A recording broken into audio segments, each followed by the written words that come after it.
அதுக்கப்புறம் வந்தீங்கன்னா தலையில் வலி, தலைவலி எவ்வளோ கைண்ட்ஸ் ஆஃப் தலைவலி, நிறைய தலைவலினால எவ்வளோ அவஸ்தைப்பட்டிருக்காங்க. அதில் மைக்ரேன் எடுத்துக்கோங்க, மைக்ரேன் எடுத்துக்கோங்க, மைக்ரேனுக்கு எவ்வளோ பேர் அவஸ்தை. அது மாதிரி மைக்ரேன்லாம் வந்து சிம்பிளாக சரி பண்ணியிருக்கோம் சீரியஸாகவே. மைக்ரேன் வந்து ஃபஸ்ட்டு 10 days சார். அந்த 10 daysல first day itself you will get relief within 10 minutes also. அப்போவே இன்ஸ்டண்ட்டாக குறையும். பட் நீங்கள் கண்டினியூ பண்ணும்பொழுது டே பை டே உங்களுக்கு இம்ப்ரூவ்மெண்ட் வந்து உங்களுக்கு மைக்ரேனே வராது, பெர்மனன்ட் ரிலீஃப் கிடைக்கும்.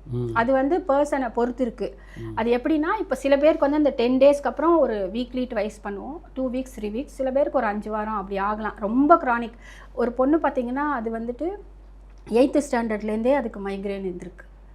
அது வந்து கல்யாணம் ஆகிட்டு குழந்தை வரலன்னு சொல்லிட்டு அப்போ வந்து என்கிட்ட அப்போ சொல்லுது, எனக்கு நான் இவ்வளோ காலமாக நான் மைக்ரேனால் அவஸ்தைப்படுறேன், அவ்வளோ க்ரானிக் அதுக்குமே சரி பண்ணியாச்சு. ஸோ அதனால் தலையில் என்ன பிரச்சனை, அப்புறம் தலையில் பாருங்கள் சைனஸ், கண்ணில் உங்களுக்கு என்ன பிரச்சனை, கண்ணில் என்ன இருந்தாலும் வந்து யார் காரணம் பார்த்தீங்கன்னா லிவர் அண்ட் கால் பிளடர் தான்.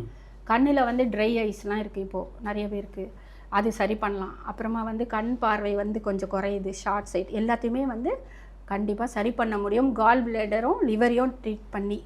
அதே மாதிரி நோஸ்க்கு வந்தீங்கன்னா நோஸில் வந்து பிளாக், இப்போனா ரன்னிங் நோஸு, அப்புறம் ஸ்மெல்லே இல்லைன்னு சொல்லுவாங்க. இப்போ வந்து கோவிடுக்கு அப்புறம் பார்த்தீங்கன்னா நிறைய பேருக்கு ஸ்மெல் இல்லை, நிறைய பேருக்கு ஸ்மெல் வந்துடுச்சு ட்ரீட்மெண்ட் கொடுத்து. ஆமாம், அக்குபங்க்சர் சரிப்படுத்துது கண்டிப்பாக.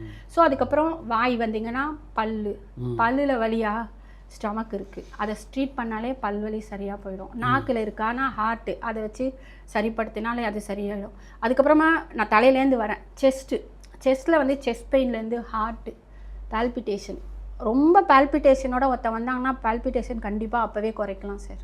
அப்போ குறைக்கிறது வேறு இல்லை தொடர்ந்து அதுதான். அப்போ குறைச்சாலே அப்போ உங்களுக்கு புரியுதா, அப்போ நம்ம கரெக்டாக தானே இருக்குன்னு தானே அர்த்தம். சிஸ்டம் குறைக்க முடியுதுன்றது வந்து ஏன் நான் அப்படி சொல்கிறேன்னா அவங்களுக்கு வந்து திருப்பியும் படிப்படியாக பண்ண சரியாக போயிடும், அவ்வளோதான்.